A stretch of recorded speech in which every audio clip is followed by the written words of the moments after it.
अस्सलाम वालेकुम। आज जो परफेक्ट टेंस हमने कल शुरू किया था उसकी पहले first phase present perfect tense उसको हम कंप्लीट करने जा रहे हैं। उसकी दो तरह के सिंपल और नेगेटिव मैंने कल आपको समझा दिए थे।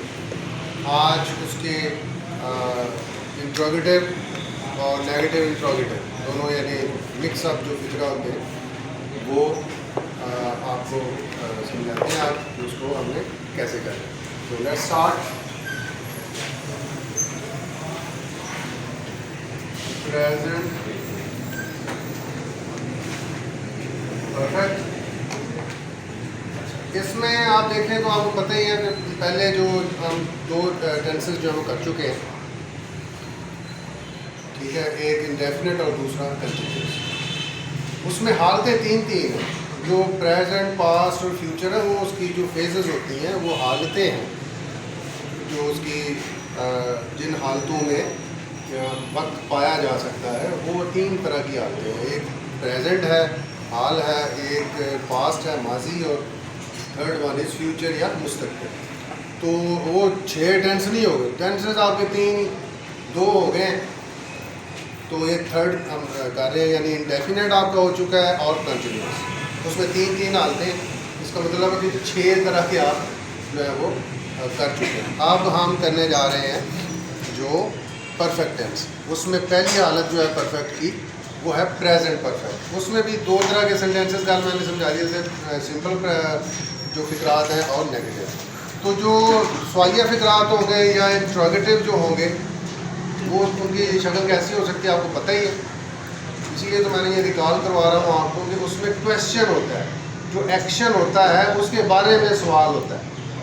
उस जो रेफरिंग जो टेंस होता है उसमें रहते हुए कि किस तरह की उसकी नौइयत हो सकती है। तो इसमें क्या हो सकता है कि मिसाल के तौर पर क्या वो मैच खेल चुके हैं,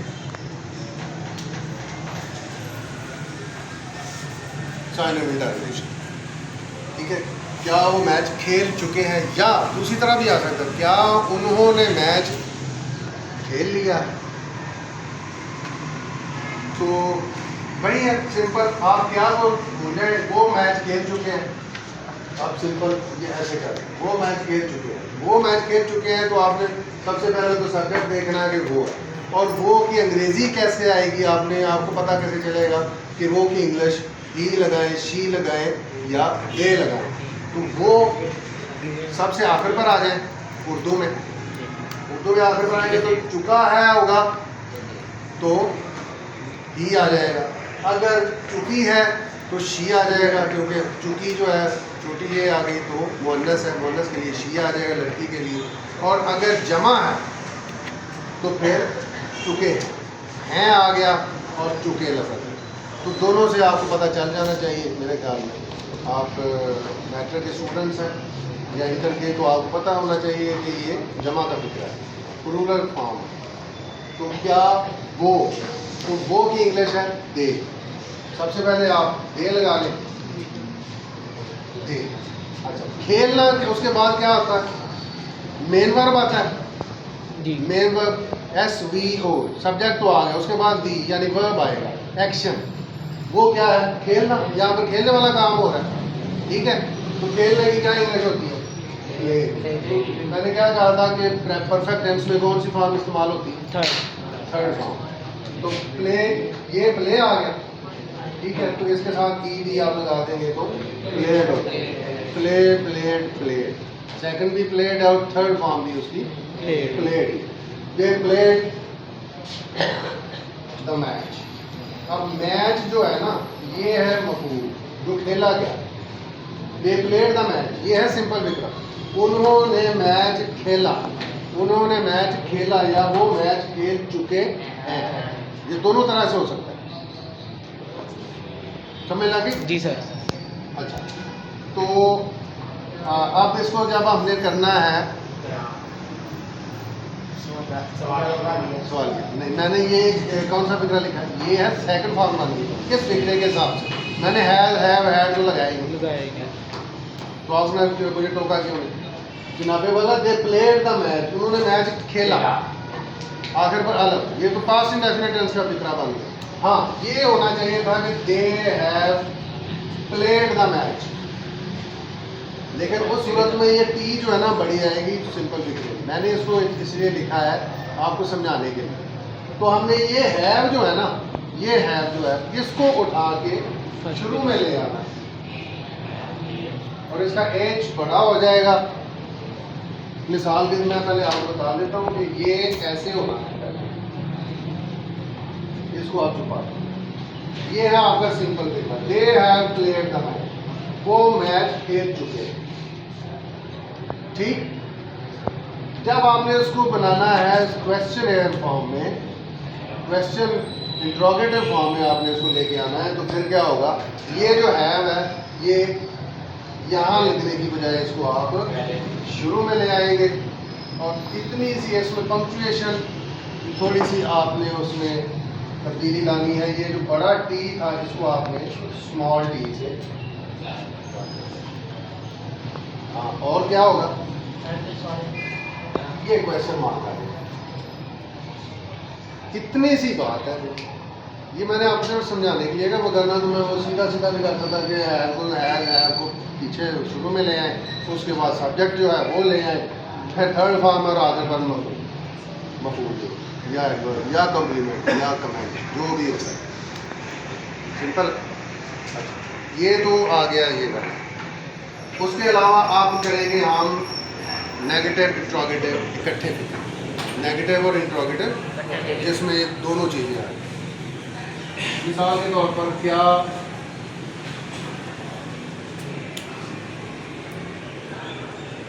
उन्होंने खाना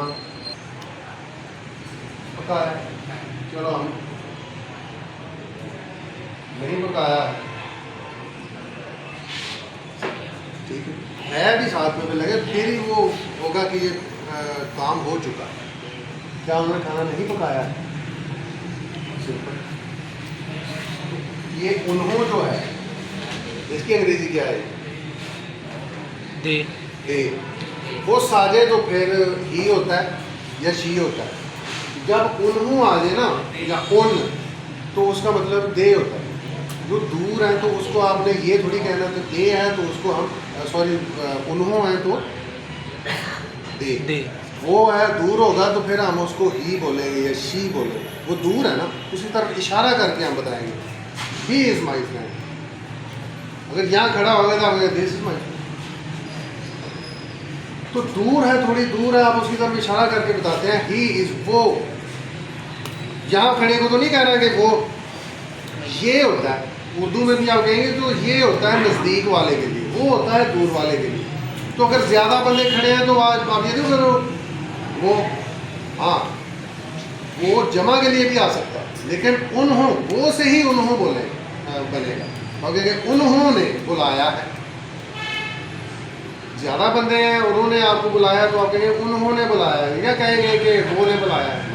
तो हम वो की बजाय फिर उन्हों लिखेंगे। बात समझ आ रही है? जैसे उन लफ्ज़ है उर्दू में, उनके कहने पर तो वो दैम आ जाता है उन, ठीक है। पकाना कुक आ जाएगा, कुक पकाना होता है, कुक कुक। ये थर्ड फॉर्म आ जाएगी यहाँ पर, cooked the food, simple. Not लगाया नहीं, नॉट नहीं लगाया, very good. Have they not. Main चीज़ मैं यही समझाना चाह रहा था कि इसमें आपने नॉट कहाँ लगाना है। यहाँ तो कल मैंने समझाया था जो नेगेटिव सेंटेंसेस थे उसमें हैज़ या हैव के बाद आपने नॉट लगाना है, हैज़ और हैव के बाद नॉट लगाना है, ठीक है। जबकि यहाँ पर हैव नॉट नहीं लगाना जी। हैज़ या हैव शुरू में आ जाएगा, सवालिया मनफी इकट्ठे फिक्रे में, सवालिया मनफी इकट्ठा फिक्रा आए तो उसमें हैज़ और हैव शुरू में आ जाएगा। उसके बाद सब्जेक्ट, सब्जेक्ट के बाद नॉट आएगा, सब्जेक्ट और वर्ब, ये एस और ये जो मेन वर्ब है इसको एम भी लिख दूँ, ये है हेल्पिंग वर्ब, इसको एचपी बोला जाता है या ऑक्सिलियरी वर्ब भी बोला जाता है, ए और बी, ऑक्सिलियरी वर्ब या हेल्पिंग वर्ब। ये है आपका मेन वर्ब, जो एक्शन हो रहा है, जो काम हो रहा है, जो फिक्रे में काम आपको बताया जा रहा है, जिसके बारे में बात हो रही है, ठीक है, कि वो काम, ये फलां काम हो चुका है, उसको मेन वर्ब बोला जाता है। तो ये उसको मैंने एम भी बोला। तो ये वर्ब और सब्जेक्ट, एक तो ये फार्मूला है, दूसरा ये है कि आप हेल्पिंग वर्ब जो है हैज़ है आपको शुरू में ले आएंगे, उसके बाद सब्जेक्ट आएगा, उसके बाद नॉट आ जाएगा। फिर वैसे तरतीब वही है, तरतीब वही है, एस वी ओ, सिर्फ हेल्पिंग वर्ब को आपने बाहर निकालना। ये तो हर टेंस में आपको ये करना पड़ेगा। हेल्पिंग वर्ब शुरू में आएगा सवालिया बनाने के लिए, और सवालिया मनफी बनाने के लिए भी हेल्पिंग वर्ब बाहर आ जाएगा, और सब्जेक्ट के बाद नॉट आएगा। ठीक है जी सर। अगर आप पास्ट इंडेफिनिट भी देखें तो उसमें भी डिड नॉट नहीं कहता, वो कहता है did he not, did you not. ठीक। प्रेजेंट इंडेफिनिट टेंस में देखें तो क्या क्या आता है, does not go, does he not go to school. समझ आए? तो ये जो सिचुएशन है ना, ये सब में ऐसे ही चले। ये एक जो पैरामीटर सेट है ना, ये तो उसूल सेट हो गया। अब मेरे ख्याल में आपको इसमें ज़्यादा बोझल नहीं होना चाहिए, आपको इसमें डिफ़िकल्टी या कंफ्यूजन आनी ही नहीं चाहिए।